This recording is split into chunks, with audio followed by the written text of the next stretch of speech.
Ladies and gentlemen, welcome back to Gassy Jack Gear Reviews. I do have another quick review for you. This is not going to be a very in-depth review. I do have some in-depth reviews, and I may even have an in-depth review on this watch. Go have a look if I do, because I may not have it yet. But wristwatch check. I have my Vostok Amphibia on a bun strap with an aftermarket bezel on that one. That one I will do a full review on sometime. The watch at hand, though, today, I do have a Seiko Sumo. Some people call this the Blumo because it's blue, and they have a black version as well. So they call this the Seiko Sumo or Blumo. And if you know this watch, you will know that it looks slightly different because it has sapphire crystal, double domed, and it has a ceramic fully loomed bezel. That one, the bezel I got from eBay, I think it's called like fully loomed bezels. I think that's what the company's actually called on eBay. Do a search, forget exactly, but it does have lume in them. The lume is good. It's not as good as the indices. It's green, but it's not the same exact green as the indices. But I can't complain too much. I think they did a really good job on it, being aftermarket, and it's nice and shiny. Look at that. Oh yeah. And I love ceramic bezels, and I wish that Seiko did all their dive watch in ceramic bezels, because you know what? They don't scratch. And for the price, I forget how much I paid. It was about the $40 US mark. Call it 40 bucks. And it was about 40, 45 bucks for the Sapphire. Some people will argue what is better, Sapphire or what Seiko typically comes with, which would be Hardlex. Their Hardlex is their proprietary mineral crystal, but it's harder than regular mineral crystal. It's more scratch resistant than mineral crystal. It's more shatterproof than mineral crystal, or it's more shatterproof than Sapphire as well. Sapphire is scratch proof. I think people will tell you the only thing that's going to scratch a Sapphire is a diamond. Now, in a diver's watch, if you were actually diving with it, what would you rather have? Would you rather have scratch proof or much more shatter resistant? I think that's Seiko's logic. I think the logic is that if you're actually using this as a dive watch and they're selling it as a dive watch, you would rather have shatter resistance than scratch resistance. Me, I would not. I'm not a diver, okay? I should wear water wings if I'm in near water because I sink like a stone.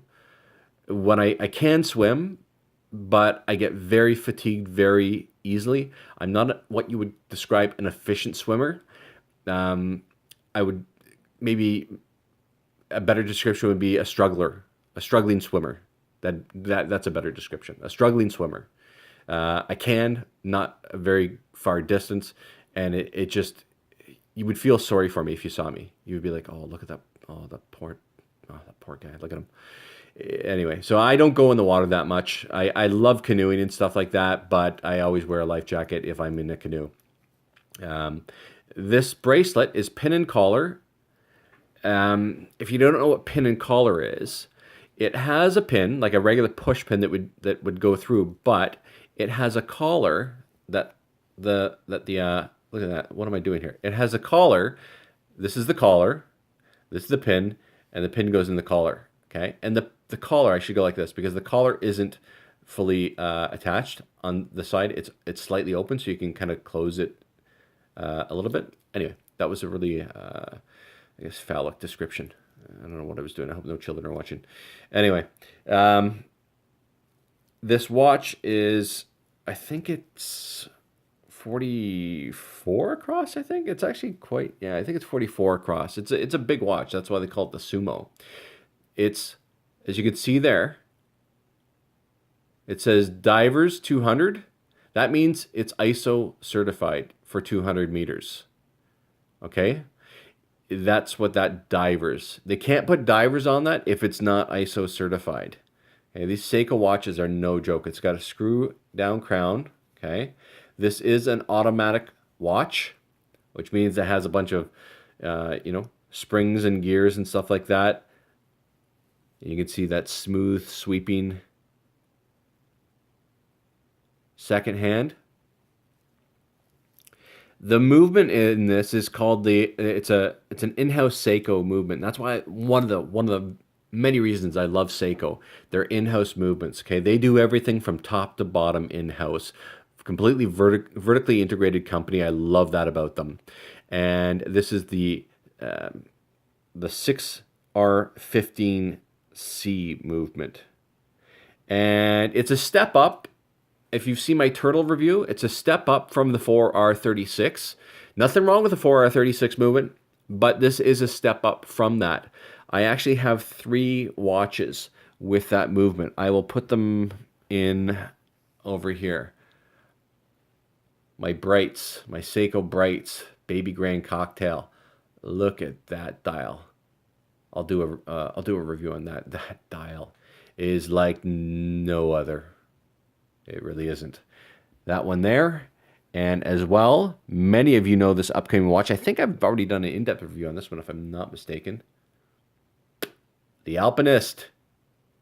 Love that watch. If you did see a review on it, I can't even remember if I've done a full review on this or not. I'll do another one. But I had it on a bun strap that I now have my Swiss Army on. And I got this Seiko. It's actually the Seiko strap.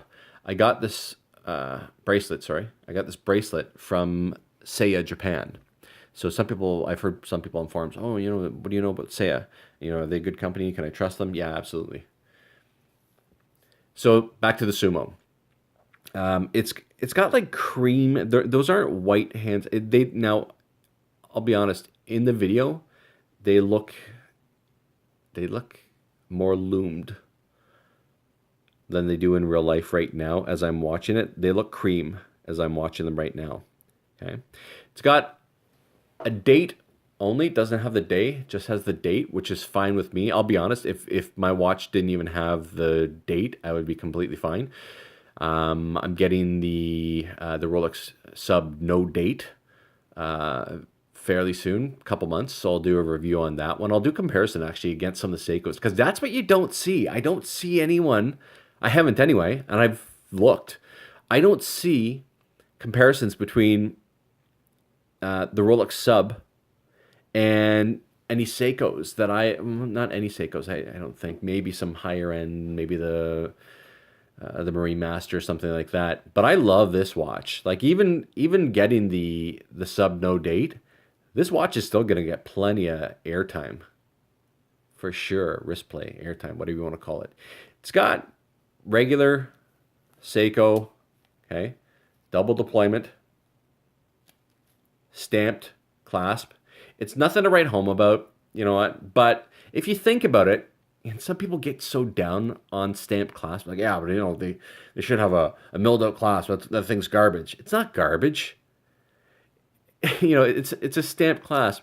And if you think about it, how long ago was it that Rolex, or how long has it been since Rolex had milled clasps?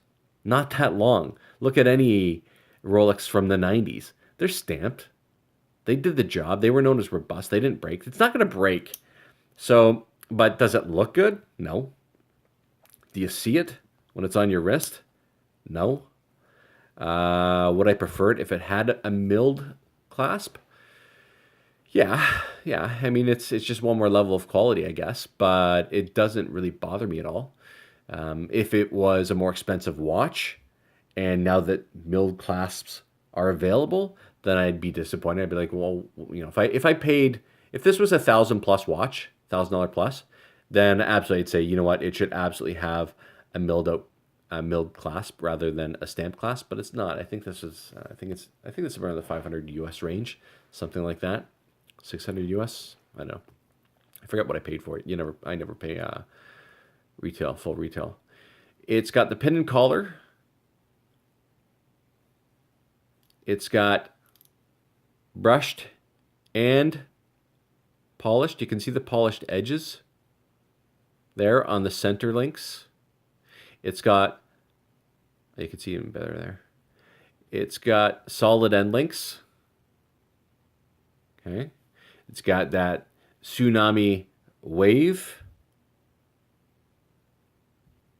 Is that upside down? Or? No. The Tsunami Wave.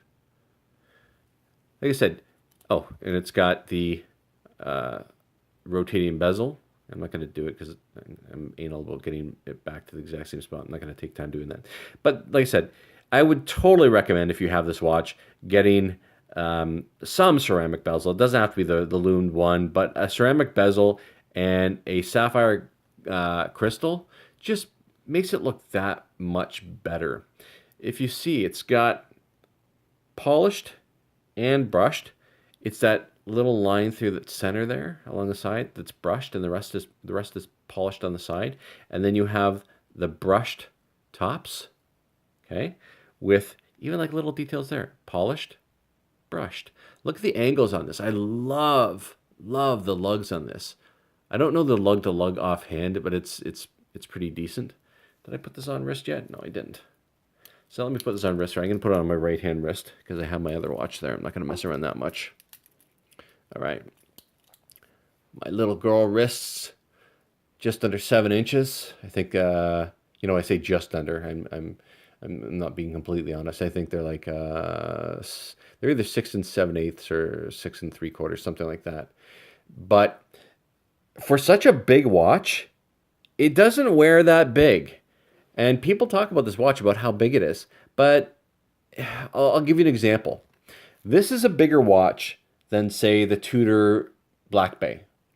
I put on the Tudor Black Bay, just the regular the Black Bay 41, okay?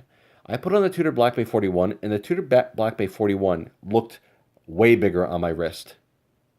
It really did. The lugs, the way they've done the lugs, it was like they were almost hanging off the edges of my wrist. Whereas this one, I pull off all day long, and it looks bigger on camera.